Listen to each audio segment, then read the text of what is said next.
നിങ്ങൾക്ക് ഒരാളെ ഇഷ്ടമാണെങ്കിൽ നിങ്ങൾ അവരുടെ മുഖത്ത് നോക്കിയിട്ട് പറയണം, എനിക്ക് നിന്നെ ഇഷ്ടമാണ്, എന്തുകൊണ്ട് എന്നുകൂടെ അവരോട് പറയണം. അതേസമയം നിങ്ങൾക്ക് ഒരാളെ ഇഷ്ടമായിട്ടില്ല എങ്കിൽ നിങ്ങൾ ഒരാളുടെ മുഖത്ത് നോക്കിയിട്ട് പറയണം, എന്തുകൊണ്ട് എനിക്ക് നിന്നെ ഇഷ്ടമായിട്ടില്ല എന്ന്.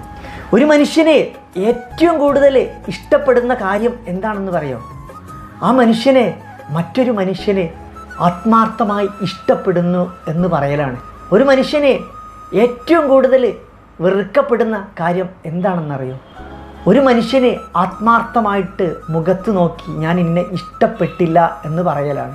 അതേസമയം ഇഷ്ടപ്പെടാത്തത് ഇന്ന കാരണം കൊണ്ടാണ് എന്നുകൂടെ നമ്മൾ അവരോട് പറയുമ്പോഴേ ആ തെറ്റുകൾ അവിടെ തിരുത്തി കൊടുക്കുകയും നമ്മോട് കൂടുതൽ ഇഷ്ടമാവുകയും എന്നുള്ളതാണ് ഇതിൻ്റെ യാഥാർത്ഥ്യം.